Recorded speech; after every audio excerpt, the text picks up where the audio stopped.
Yes, hello and welcome to the FPS Review podcast or videocast or fireside chat or whatever we're going to end up calling it.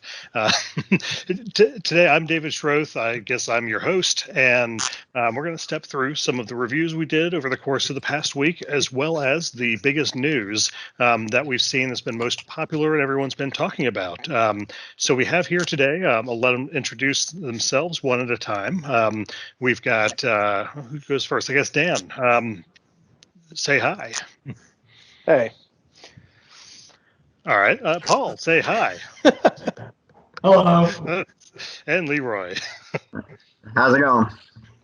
Going well. So it's quick background for those of you who don't know us. Dan reviews motherboards and CPUs as they come in for us. Paul blows up power supplies, and Leroy is getting started with us doing cases. And you'll see me kind of mopping up pretty much anything else that other folks haven't done yet. So let's start stepping through. Let's kind of hit the first thing.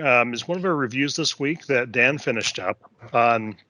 The ASUS TUF Gaming X570 Plus Wi-Fi motherboard. I guess, Dan, can you tell us, kind of give us a quick 25-cent tour of what the board is about, what it has, and your general thoughts?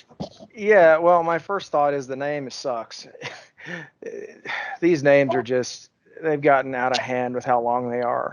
But so, just to interject, I mean, I did video card reviews a long time ago, even dating back, 8 to 10 years ago. Video card names were probably 3 times that length. So it's like well, the motherboard names have just kind of recently, in the last few years, have started getting that bad. Because, man, I remember like with the ASUS ones, they used to be like, P4C 800 Deluxe.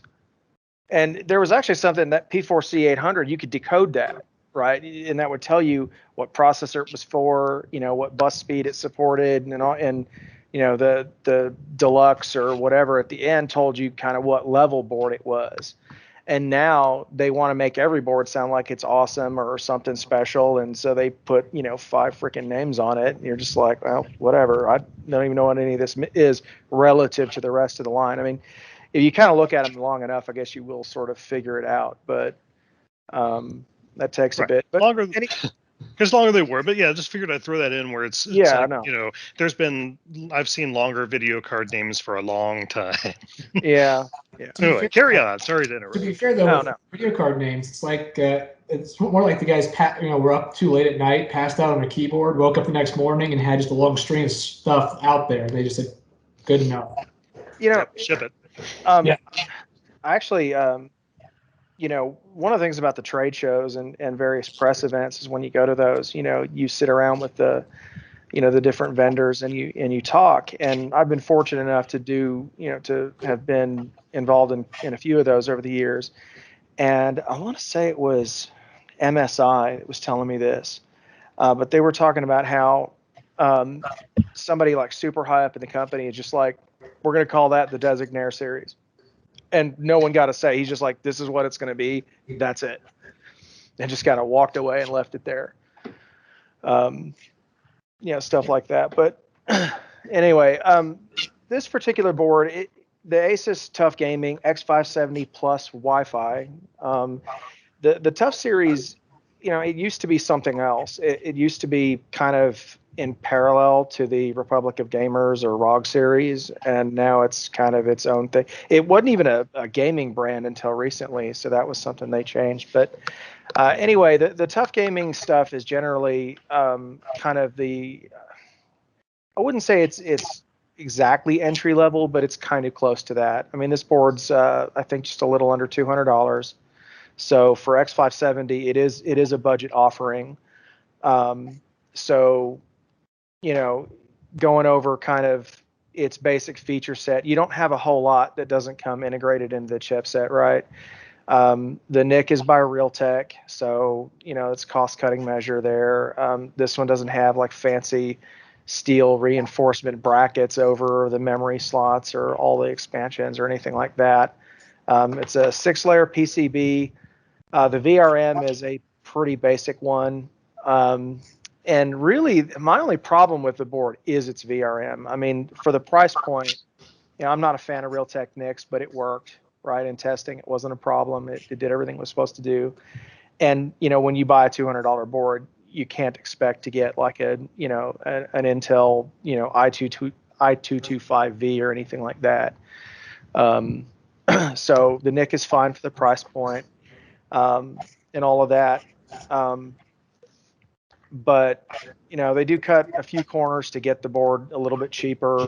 And like I said, it worked very well in testing, but if I had to complain about anything, it would be the VRMs. Pop quiz on that. I know there was one other board that you reviewed a few months back. It was a GIGABYTE X570 board that was in a similar price bracket to it. The Gaming X. Yeah, the GIGABYTE X570. I think I've got it. I was right over. No, it's in a box over there. So review that. So how does this one compare as far as what it actually provides to that GIGABYTE board that you looked at a couple months back? The GIGABYTE board, I believe, is a little bit cheaper, but feature-wise, they're pretty comparable. I mean, I haven't looked. I mean, I've looked at several boards since then, so I don't remember all the gory details on it. But as I remember, that one was, I want to say that one, it's 169 or 189, depending on whether or not you get Wi-Fi with it. And I think we got the Wi-Fi version. I thought I paid about 150 or 160 for it, but I know prices have gone up since then. Well, yeah, that could be. I just remember kind of what it was, when I put the price in, when I talked about it in the article. But they're very comparable. I think ASUS has a better UEFI. Their BIOS interface is just way better. ASUS, I think, has the most intuitive and user-friendly, BIOS that there is right now. If you look at it, it's kind of structured like the old BIOS was, and GIGABYTE kind of does the same thing now. But when you look at it, it just kind of makes sense. When you're going through the categories, at the top, you kind of work left to right as you're setting up the system or you're configuring your options. You start with the time and date kind of stuff on the main tab, then you hit the AI tweaker and you can set your, turn on XMP or whatever, in this case, the DOCP stuff, which is still XMP really, but it's kind of what ASUS calls the AMD version of it. And then, you can step through your voltages, your memory timings, all that stuff. And then, advanced gives you your drive setup, your onboard peripheral controls, and then, monitoring. You can enable or disable things. One thing that ASUS boards do that drives me nuts is you have to go in and tell them to, if you're water cooling with them, which all the ones on the test bench get water cooled, so that some heatsink and fan isn't the bottleneck when we're trying to push these boards and overclock them. But on the ASUS ones, you have to go in and you have to tell them to ignore the CPU fan or lack of a CPU fan. Otherwise, the things will not boot. And they're the only ones that do that. The other ones I can just hit like F1 or F2 and it just skips right past it. But the ASUS ones, you have to go in there and manually tell it to ignore that. And that's always driven me nuts about them. But otherwise, the built-in tools, the layout of the BIOS, kind of, aesthetically, it's maybe not the prettiest one, but that's one thing I'd say that it definitely has over the GIGABYTE board. As for its kind of cost, I'd have to really go back and look at the GIGABYTE one, but it tends to be that you spend a little bit more for ASUS boards versus their competitors, be it MSI or GIGABYTE. It's not usually a huge amount of money, but it's, well, I guess at this price point it kind of is, because it could be, $20 or $30 in some cases. And, if you're spending $160 on a board, that's a significant chunk of that budget, I guess. So, but they have similar feature sets where they're just a basic X570 implementation. You've only got a couple of M.2 slots. I think the GIGABYTE, I think, had heat sinks for both of them, whereas the ASUS doesn't. But I'm not 100% on that. I'd have to go back and look at it. So if you were to take one, so I guess to kind of wrap up and conclude on it, if you could take, I guess, would you take this board over the GIGABYTE, or is it kind of a half and half, or which one would you prefer? Okay, I'm going to cheat and look at a picture of the Gigabyte real quick because I honestly don't. I have so many of these things in my office and so many of them, across the test bench that I honestly do not remember them all that well. I think next time we do this, You're going to cross-examine me about them. I'll have to be better prepared for it. You know what it is? When it comes down to, I've had this one over the years talking to folks about just doing the job in general, is that you do see so much hardware that the things you remember are the things that were absolutely amazing to you and the absolute dumpster fires. Anything in between is sort of, it was there. One that you might have encountered more than others, like the MSI Meg X570 Godlike. I can tell you all kinds of crap about it for a lot of reasons. One, it's the one that's in my system now, but it's also one that we used. We got it with the Ryzen 3000 reviewers kit, and I did all of our AMD CPU reviews on it, except for the ones that Brent did. So I know that board backwards and forwards. I know all the stupid. I remember all the things about the little cartoon ninjas that fight on the LCD screen and all that stuff. They're fighting the MSI Dragon. Stupid crap I can remember about that board. Who won?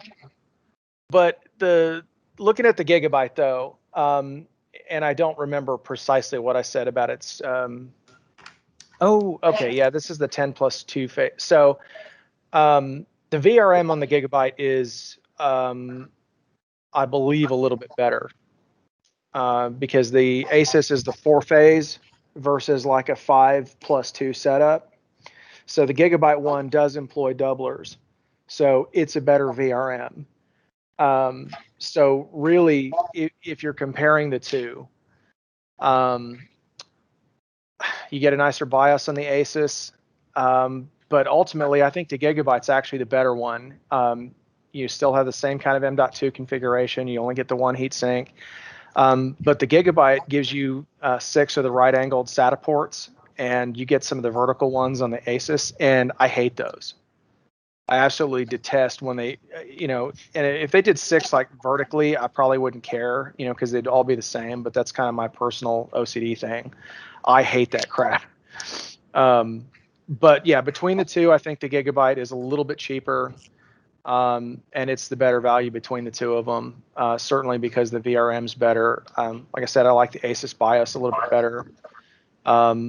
And I want to say that the Gigabyte Gaming X had a slightly louder chipset fan, which I know is something that on our forums people, ask me every single time, how noisy was the fan, or did you notice it at all, or God, I don't want to buy X570 because it has an active cooling solution, because they think way back to when those things died, like after 3 months, back in the P4 days or whatever, and they're not like that. But I remember the Gigabyte being a little bit louder there, so I guess that's the one trade-off.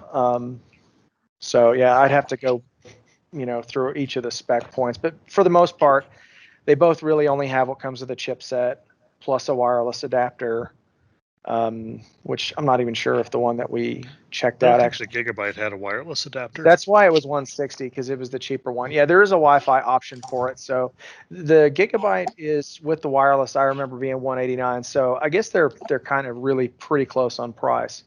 But between the two, yeah, like I said, better VRMs. I think the layout is a little better for like the SATA ports and things like that. My money would be for the Gigabyte between the two. But meanwhile, we got a whole bunch of news that's been hopping over the past week. Let's switch gears and hit some of that. I've kind of got kind of a rundown, a few different tabs here covering the most popular or biggest news that we want to hit. I think the first one, this might be, we just get out our canes and start yelling, "Get off our lawn!" But essentially, with Call of Duty Modern Warfare, which I keep wanting to call it COD 4 because that's really Modern Warfare, and this is Modern Warfare, and is it really? I don't know. Anyway, aside from names, we are getting mixed up on that. You need a full 250 gig SSD to fill the thing up. How that's kind of after big. Formatting, formatting, you can't. gig SSD isn't. So it won't fit on a 250. I think is what the thing said, because after formatting, it's not quite 250. Right. Yeah. You end up formatting down to what 230 something. 232, 238 or Yeah. 232 or something. Yeah. So yeah, it's fabulous. So now we, not that, I mean, a 250 gigabyte solid state drive these days in a gaming desktop is probably not something you're going to have a lot of. That's sort of laptop territory. But the fact of the matter is that we've hit 246 gigabytes on a game, which I don't want to be mean, but I don't see 246 gigabytes worth of eye candy here. And no, I do not either. I just played it yesterday for the first time in about 2 months, and it looked the exact same of 2 months ago when I played it. Like, I couldn't tell a difference. I mean, it's a good-looking game, but I mean, don't get me wrong, it does look good, but it doesn't seem like there's enough. I mean, right. I haven't played a lot of the multiplayer, but I mean, I don't think there's that many maps I mean, a single-player story is fairly big, but in terms of assets and maps and all that crap, but I don't think there's that much like, I don't know how they hit that 246 gig. I would really like a breakdown of the assets of where all of that storage is going to in the game. Like what is taking up all that space. Like, are they getting ready for 8K gaming and they have all those textures in there or something, and we just can't get to them yet? Well, no, just to some extent, I think this is the software sort of implementation of Parkinson's law. The old work expands so it fills up all the time it's available. And so in this case, the games are filling up to just, fill up the space that's available. It's like, hey, we got this space. We don't have to be any better at this. The code doesn't have to be any leaner. We don't have to, optimize. We've got all this space. So just let it go. Well, yeah, and the game is famous for having, these monstrous, multi-gig patches. But I think the thing is, people of kind of a lot, especially younger people, play Call of Duty a lot. And, these guys that are in their late teens, early 20s, they don't have the wealth of disposable income. So, I mean, this is probably actually a bigger deal to them than it is us. I mean, for me, I would just go buy another, 2 terabyte NVMe drive and not worry about it. But not everybody's like that. Yeah. Right, but I mean, at least like what I'm seeing with the PCIe 4 drives is that they're really not making the 250 gig drives anymore. And then when we're looking at the PCIe 3 drives that are still around, it's maybe a $10 difference between the 250 and the 500. Well, your motherboards are coming with 2 and 3 slots, right? And those $100 inland drives at Micro Center that are 1 terabyte. I mean, it's a fairly cheap solution, really. But I understand that not everybody can do that. But yeah, right. Yeah, but anyway, they can get off our lawns, and let's move on to see. So everyone must know if it can play Crysis with the 3090. We still have, we're still kind of refreshing because they're kind of rare as hen's teeth, as everybody knows. So we're still trying to find ours so we can tell you whether it plays Crysis or not. But meanwhile, someone installed Crysis 3 on their 3090, not just on and played it, but they created a RAM drive on the video card memory. Then they installed the game to it, and then they played the game and determined that it runs great. What do you guys think? Is I'm sure it does. Awesome. That's great. I mean, come on. I mean, it's one of those things you do just because you can. Yeah. Right. I mean, it's like it's ridiculous, but it's great. I mean, why it's one of those fabulous things. Why'd you do that? Well, why not? Why not? I mean, obviously, it would probably run better on the system RAM, possibly. Well, yeah, a traditional RAM, RAM drive should run faster. Because if it's on the video card memory, it's still got to go through the system memory and all that. So it's kind of like, it's cool, but it's not necessarily the best way you could have done that. But you do get mad bragging rights for using because according to my install file, it's almost 21 gig for Crysis by itself. So I mean, the card's got enough VRAM to hold the entire game and still have enough video memory to execute the thing. Yeah. So that's pretty damned impressive. Yeah, it's just one of those things. I mean, that's we all come from a background working in this as a hobby kind of enthusiast thing, and we do, why do we do any of the things we do? The people be like, why do you do that? Why do you spend time overclocking that? Why do you do that? So it's the same thing, somebody saw it, was like, what the hell, why not? Yeah, exactly. I mean, I guess gives you something to do. Right. All right. I mean, this guy probably can't fit Call of Duty Modern Warfare on his 3090 though. I'd be very, very impressed with that. Well, if he could take the code bloat out and do that, that would be, Right. Of course. So I guess let's hit some video card rumors. This is all rumor mill stuff, with respect to the upcoming RTX 3070. NVIDIA kind of waded into the ring. Now, of course, there's been leaks galore about where the 3070 performs. And, I guess we've heard about at the 2080 Ti level. We have heard better than 2080 Ti level. I don't know. Has anybody heard worse, or is it just either equal or above? I think I have heard worse, but only in situations where the 2080 Ti's extra VRAM comes into play. And if you haven't heard worse, we'll just say worse now, seeing how everybody's just making it up anyway. So. Good point. I mean, it's not like anybody has any at this point to figure it out. But NVIDIA wades into the ring, and now they're saying that, well, actually, it is what is the headline? So it's saying it actually beats the 2080 Ti. So they're saying it's better, and they provide some colorful graphs. As far as like relative performance goes. So these are always kind of fun to discern. Figure that it's like a kind of stare at the screen. I love their axes. Relative performance. Yeah, that. Okay. We have our unitless dimension here. Great. Right. So at least, the 3070 is green, and it's basically taller than the, the very light gray 2080 Ti, and then the 2070, of course, is kind of the baseline. So it's basically saying it's that much more awesome. Looks like it's being measured at 1440p. Basically, it seems like this is going to be a fantastic 1440p card. If it is outperforming the 2080 Ti, you could probably run 4K pretty well on it. At least in some games, we're not running into that VRAM limitation. Well, how much VRAM is on the 3070? I don't recall. I believe it's 8 gigs. Yeah, I mean, there are a couple of. I think most games fit in that 8 gig frame buffer, without too much trouble. I know Ghost Recon Breakpoint can get right at about 7 gig at 4K, maybe a little bit more on Ultimate. But I mean, it fits on the 2070, and I run it on the test bench, and it's fine. So I don't know. Doesn't Red Dead Redemption get up there? Or 2? Never played it. I don't know.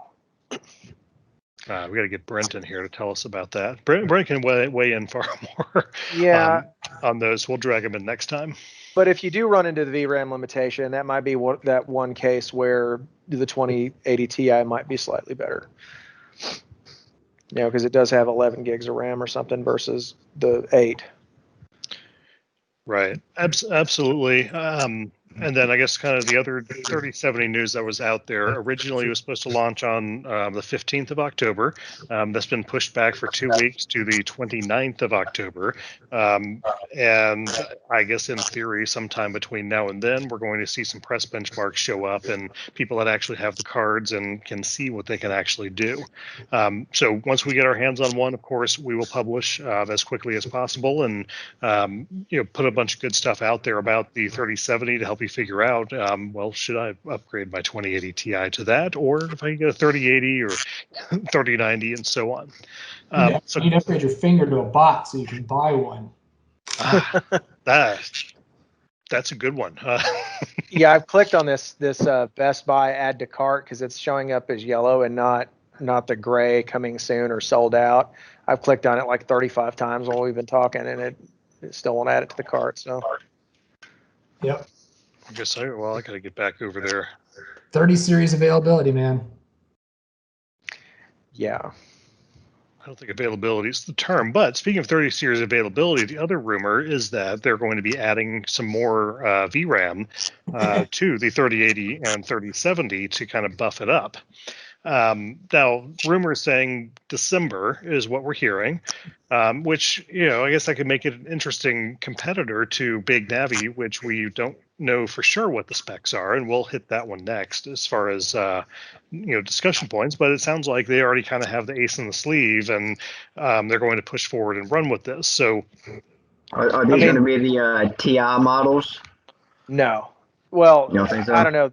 How are they going to distinguish the 20 from the what's the regular one? 10, I think.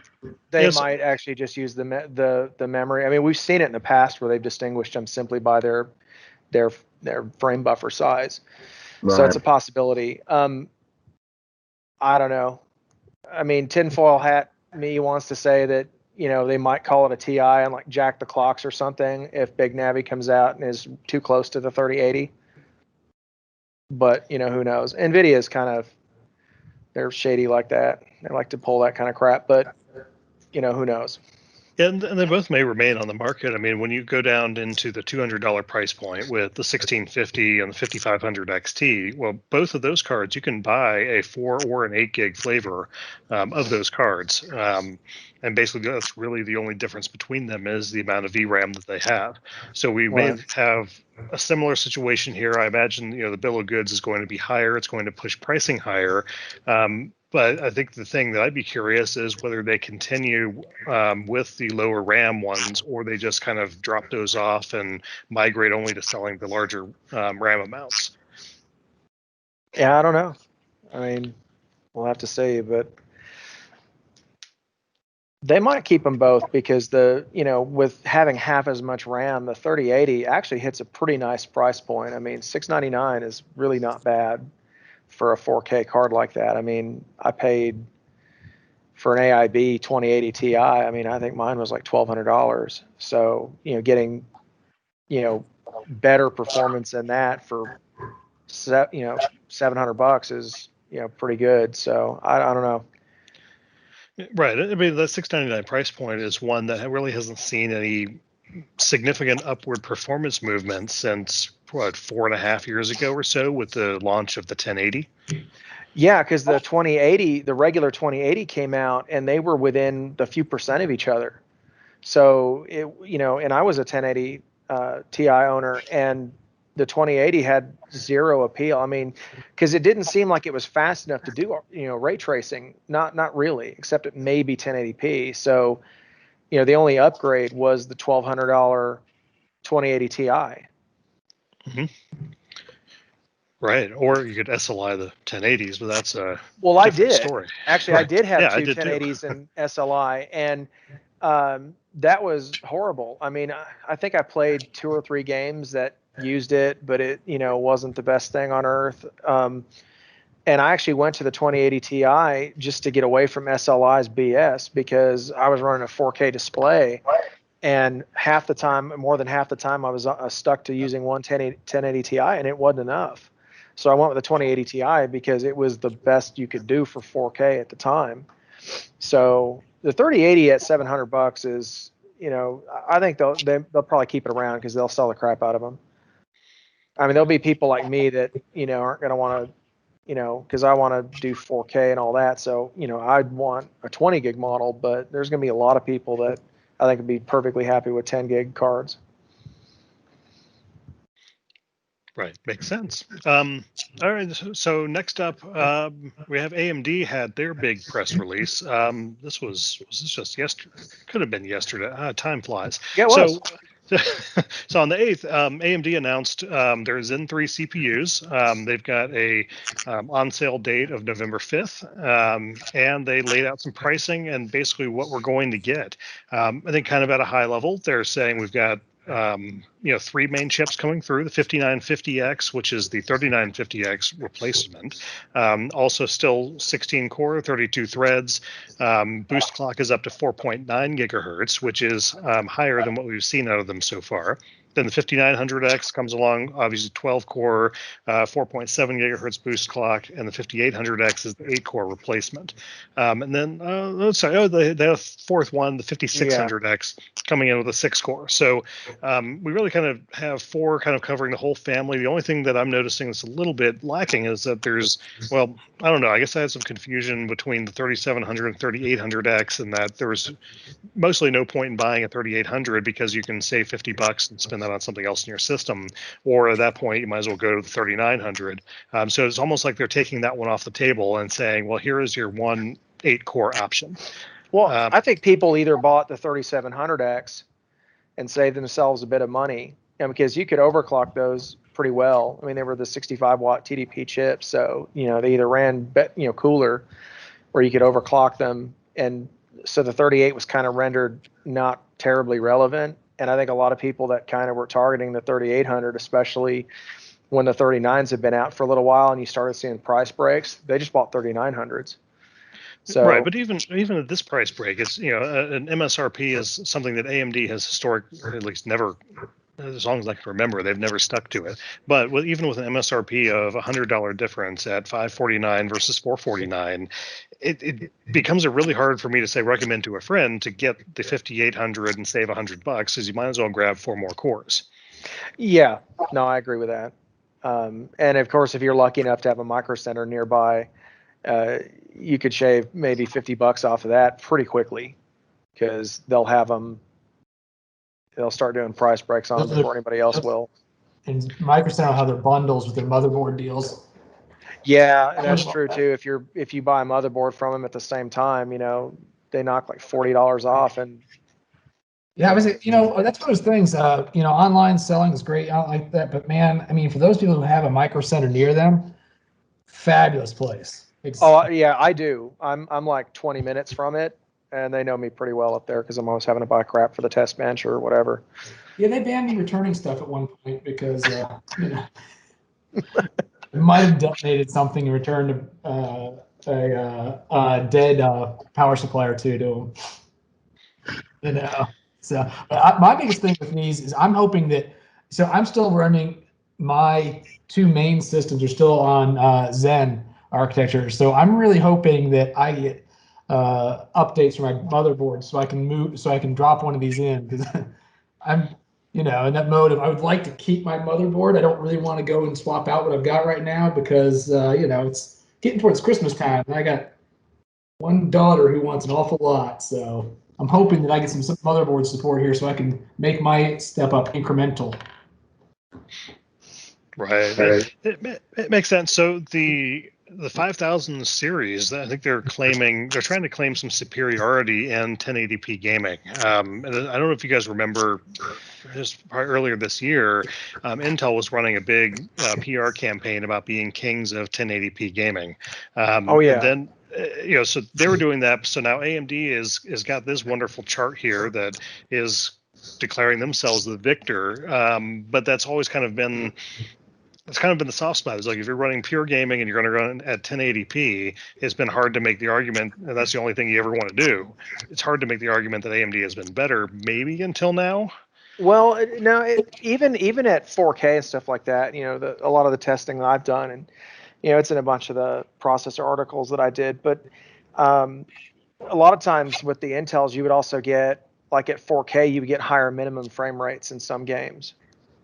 Unless you were completely GPU limited, like Ghost Recon Breakpoint is entirely GPU limited. I mean, it's literally from the worst processor that I tested on the deal to the highest end one. It's a 3 FPS spread. But in like Destiny, when I tested that originally, the 9900Ks were pulling 56 FPS minimum, and the Ryzens were coming up in the 20 or 30 FPS range. I mean, they didn't hit it very often. I mean, when you looked at the frame times and stuff, I mean, it was just kind of a blip. I mean, they didn't stay there or anything. So it was kind of, Intel's kind of had I'm not going to say a stranglehold on gaming, but they had a definite advantage, whether you were at 1080p or 4K. But it was certainly a much bigger deal at 1080p, and for all the competitive players who are using 240 hertz displays, up even through now with like your 3950Xs in a lot of games, you're not going to be able to hit 200 plus FPS on an AMD CPU as consistently. So for AMD to now kind of really, come out saying, we've got them beat and significantly, that's actually pretty big if they manage to pull that off. Right. It should certainly be interesting to see. And of course, Intel tried to preempt this as well by announcing that early next year, we're going to see, I guess their 11 series core chips, even though I swear we just saw the 10 series come out a couple months ago. Well, it did. Well, you remember there was the 10 series for the quote unquote 10th gen was HEDT first, which is weird. And then, because that's kind of backwards from how they used to do it. And then we just got the 10th gens, because what was it, the 10900K review I did wasn't that long ago. Yeah. It was like maybe 2 months ago or something like that. So they're supposed to be bringing Rocket Lake in, sometime in early 2021, but it's still 14 nanometer. So I don't know. Yeah. Well, I mean, But back in May we did the 10900, so it's been 5 months. Amazing how time flies. Yeah, I was gonna say I didn't feel like it. That's the COVID thing. Oh, that didn't change my life at all. I don't go out any more or less than I used to. I was saying, actually, can we go back to the graph for a second, real quick? Yep, sure. This is graph is a comparison. I'm here. So before we move on, can we all admire the unitless, dimensionless y-axis on this graph again? It's percentages, clearly. Yes. Mm-hmm. Okay. Well, I marketing graphs are always great. I love the fact that none of them. It's funny you mentioned that because I was looking at that thing and I was like 5% is just a little bit above, and the 50% one is like not even 50% higher than. Well, it was weird. But one of the things that they did say is they said that the Ryzen 5000 series had on average a 19% single thread IPC improvement. Yeah, I think it's after everything in Photoshop. Well, yeah, probably, but but I mean, they clearly threw out that 19% number, and obviously when we test that, we're going to find out for sure if that's really true or not. And while I suspect that's probably, a best case scenario, it's probably happens a fair amount. But that's a pretty massive jump. And we've seen pretty consistent jumps with each generation of Ryzen. I guess except for like Zen to Zen Plus, it wasn't huge there, but like Zen, 2 versus Zen 1 or Zen Plus was pretty big. And then I think it was 14 or 15%. And then now we see this 20%, when Intel's been, shoveling 2 and 3% at us for, like a decade. It's pretty damn impressive to go up that much. Yeah, let's just hope we don't get that the Intel bugs too. Yeah. Right. So, I assume once these launch, of course, we'll bring all of those reviews on out. We'll test the product line from top to bottom, and validate whether these wonderful graphs are accurate or not, and let you know if it's worth your hard-earned dollars. Now, the other thing that AMD launched, or not really launched, they started talking about they wanted to, kind of throw a pool chair into the water. At the end of their Zen 3 launches, they basically said that, hey, we built the RX 6000 series. That, of course, they didn't name actual part numbers, but they said this is the most powerful GPU we've ever built. Which, no kidding. Also known as still doesn't beat NVIDIA. Well, it's like, of course, it's the most powerful GPU you ever built. You weren't setting out to make something worse than the 5700 XT, were you? I mean, well, yeah, right. But that even wasn't the most powerful. I mean, the Radeon 7 was. Yeah, I know. But it's like, if you managed to do worse than previously, what was the point of making the design? Right. Oops. Maybe we should take that off the board. I don't know. So I don't play the other two games, but Call of Duty, Modern Warfare. The problem is these numbers are kind of meaningless right now because every site tests Call of Duty's frame rates in a different spot or on a different map or whatever. So, I mean, I kind of looked around at kind of what other sites were getting. I don't know. You can't conclude everything. People, I hear people kind of jumping the gun saying, hey, it's, pretty close to 3080, and I don't know that it is. We'll have to wait and see on that. I'm expecting it'll sit somewhere between a 3070 and a 3080, probably closer to a 3070. But, and of course, as we all know, it's how they price it that's really going to determine how successful it is.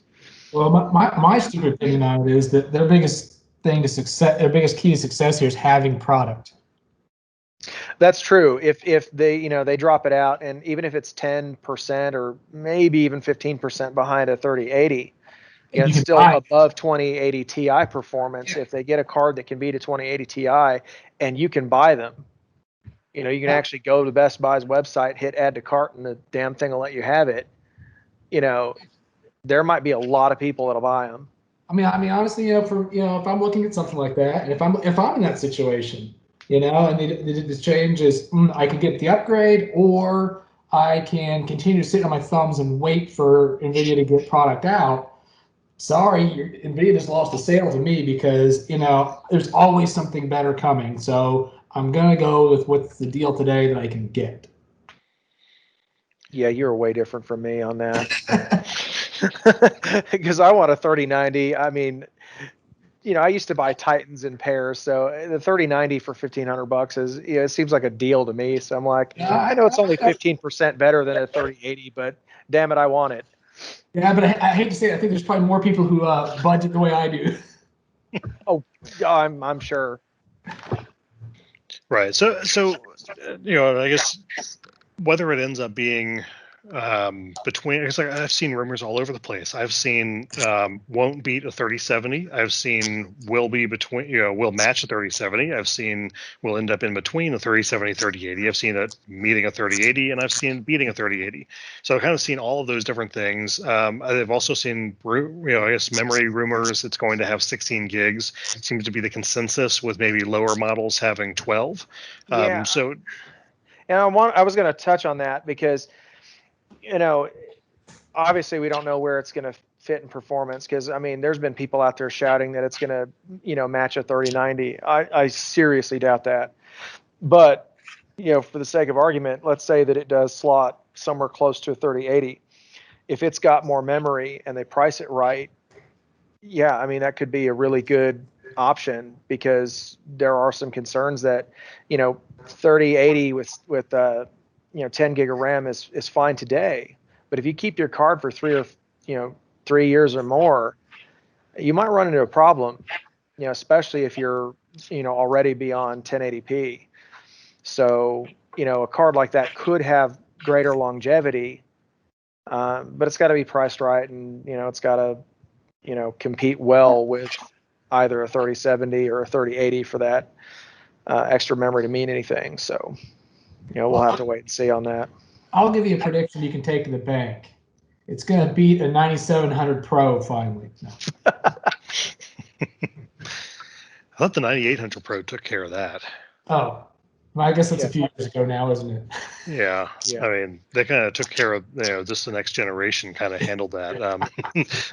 So, the other interesting corollary, though, is this is going to be some very similar technology to what's going into all the consoles. Like the next gen consoles are effectively getting, 10 to 12 gigs of VRAM plus the rest of the balance for system RAM, baked in there with similar big Navi cores, and they're going to be running that. So at the end of the day, I guess PC and console will be back kind of on even foot at that $500 price point ish.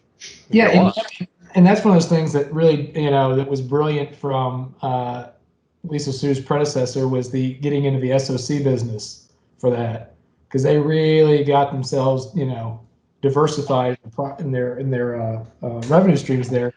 Well, you think about it, that's the only way they purchase stuff around like that. They can really get themselves out of a hole when they're so much smaller than Intel, and so they are actually in a much more interesting driver's seat, really, for what games are going to do. Because when AMD is designing all the SoCs that are going into your gaming consoles, and developers are looking at developing a game, they're looking at what those SoCs are going to do. So in reality, even though this card may not be better than a 3080, The thing is, it's going to work fabulously for most of the games coming out over the next couple of years. Well, and they were really good to push, or Lisa in the presentation pushed that it was, you know, a great card for 4K gaming, which up until now has really been solely NVIDIA's domain. Not that I would say the 2080 Ti was perfect at it, because, you know, I did it, and there are some games that, you know, even hitting 60 FPS with like all the eye candy was a pretty tall order, and it didn't quite always do it. The fact that they now have a 4K card, you know, at least that's, you know, that's something. So if they price it right, you know, it could really be, it could be one of their more successful Radeon products, honestly. Yeah. Right. And they should have hopefully a line, you know, kind of a full line, you know, not just, you know, the Kingpin that's going to do battle at the top end, but bring that value on down through the bottom of the line as well. I think that'll certainly help, because if you have the Halo product up there, you got to have at other price points, you know, take it down a step. Okay, well, if I save $100, can I drop down a step and still get a good experience out of it? Yeah. Kind of the other thing, though, that they've had trouble kind of hitting that sort of Halo. Like, they've never been able to really, or I wouldn't say never, they have had a hard time doing battle with NVIDIA on the top end of the scale. And then somebody brought up a point on our forums about this, but where AMD really lags is not so much on the hardware side. I mean, that has been an issue, but they don't have anything like DLSS. They don't have ray tracing, at least not so far. We may see that some of that stuff out of the 6000 series, but there's a lot of things on the software side that, you know, they just don't have an answer for. So it'll be interesting to see what, if any, response AMD has to some of that stuff. Yeah, let's hope they keep, you know, concentrate on fixing some of those things. I mean, you know, with the rumors about them, you know, acquiring Xilinx now, hopefully they don't start wandering off in too many different directions. I'm surprised they had $30 billion in their back pocket. Yeah, that's kind of. What couch cushion did they shake? And why didn't they shake that a while back? Right. So well, what was funny is until Ryzen came out, you know, and I'd watched this over the years, you know, haven't been in the industry so long, but AMD has always impressed me with its ability to operate despite not making any actual money. No. The fact that that was always the great joke back in the Jerry Sanders days was, how do you lose money you know, go to study under him, figure out how you can lose money every single year and still be in business. Yeah, it was impressive. And of course, you know, with, you know, the launch of, you know, the original Ryzen, you know, 1000 series, you know, they started to really turn around, and, you know, of course, getting all the SSDs and the consoles and everything's been huge for them. So, I mean, I don't ever really look at the financial side a whole lot, but, you know, they're obviously in a much better place than they were, you know, back in the bulldozer days. Yeah. Oh God.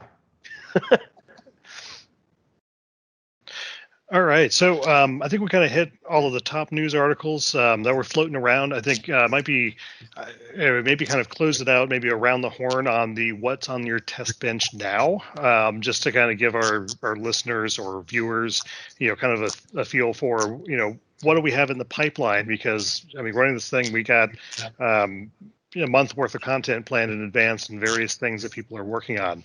I think, Paul, you wanted to talk about this power supply. Don't you have, that's the box that you got hanging out back there behind you, isn't it? Yes, it is. So you can flip my screen on, you can see it up here. I don't know how to hit that button, but okay, well, you can't get a screen share. That's right. No, so yeah, Silverstone. They had a nice release video they ran out on YouTube about a week ago. You know, showing a bunch of their new products, and among them they've got the Silverstone DA1650, which is a 1650 watt power supply. Of course, you know, they always get to the argument about, do you actually need one that big? We're going to skip that argument. What's really interesting. Yes. Again, you know, why not? The thing about this that's really interesting is Silverstone has always had this really interesting niche where they just do interesting things. They march to their own drummer, you know, and one of the things they've been doing over the last few years is they have ATX 12-volt power supplies, but in the ATX specification, there is no length. of the power supply that's in there. And so there's certain form factors that you get based on how big your overhead fan is, since we've gone to overhead fans. And to get a 1600 watt power supply, they're usually fairly large. Silverstone's got this great image up there of 220 millimeters deep. Some are larger. But this DA1650 is only 180 millimeters long. This thing is not going to require massive cases to fit it in. And it's fully modular. It's, really sort of that odd thing that they do. And it's great just because Silverstone just does it different. I mean, you see so many things of the same black box coming through that when you open up something like this and it's different, it's great. And it's got this on the test bench, actually finished it. That review will be up sometime shortly when it comes up in the rotation. But the other part, which I don't think we have up here because they haven't released the actual press on this, it was just teased in that video that I want to mention also, is Silverstone has an SFX-L power supply coming out that's now going to be a 1,000 watt unit. So for people that may not know what the SFX is that's a super freaking extreme power supply, or it's extremely small power supply. SFX power supplies are tiny, and that's what you use in a lot of your ITX-based system, form factor systems and things like that. The SFX-L is a little modification to the SFX standard that gives them a little more length, usually so they can fit a 92 millimeter fan on them. But some of them still come with 80 millimeter fans. But that particular 1,000 watts in about 100 some odd millimeter long package is going to be just, it comes down to the thing, if you've got a system this small, do you really need 1,000 watts? And you may not, but again, it goes back to the fact that they can do it. It's really great. You can see them get this kind of power density because this can translate to other, what you learn doing this can translate to other products. And it's great to see Silverstone still pushing those sort of interesting aspects and angles on products. So two things I'm looking forward to. The 1650 I've already got in and already tested it. And I'm looking forward to that SFX-L that's 1,000 watt coming in. Do I need a 1650 watt PSU? It's 180 millimeters long. Well, yes, I do. Hey, and we were talking about this before we got started here. About interesting part about that is when you pull these out, a lot of these are smaller than you'd think these days.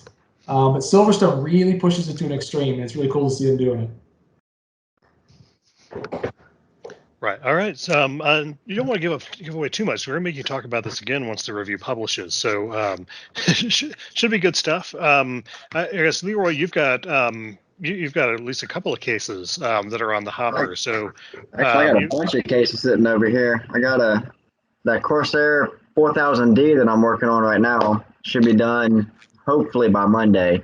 Once I get done with this, I'm gonna go look at all the pictures I just took before I got on here. And it should be good to go.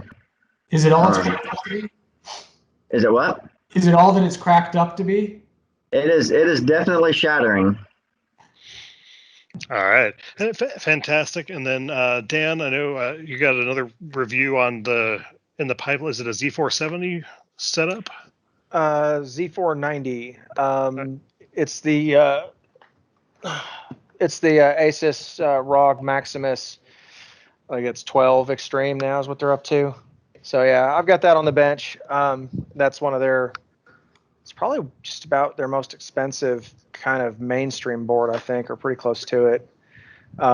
So yeah, I've been testing that. I'm overclocking it right now, so I should have all the rest of the benchmark testing done here, hopefully tonight. So that's gone pretty well so far. I haven't had any major issues with that. Then after that, I think I've got one more X570 to review. Mm-hmm. The A Pro or something, the MSI. Yeah, there's an MSI X570A Pro in the backlog as well. And then I've got, as I mentioned earlier, the Silverstone AR01 V3, which is in the Tough Gaming Alliance. So it fits the look and feel of all the other Tough stuff. It's kind of like that Army kind of yellow and black sort of theme. So I've got that up, and then after that, I ordered up a Cooler Master MasterLiquid ML360R to throw on the 10980 that I've got over there to see what happens with that. So I've got that in my queue. And there's plenty of other stuff that, the folks that weren't able to join us tonight, they've got some other things in the hopper as well, but we'll keep that mysterious for that. So I guess kind of final points, we kind of went through the Gigabyte review Dan did. We hit some news. We talked to AMD's announcement and talked about what we're coming up next. So anyhow, you guys have final points to close it out, or is this going to wrap us up for this time? No, I think we're golden. I think we're good. All right, so we can call this gold like Cyberpunk and ship it. And then in the back end, we'll start working on our day one patch for when it actually releases and ship that next week. All right, thanks everyone for listening, tuning watching, tuning in.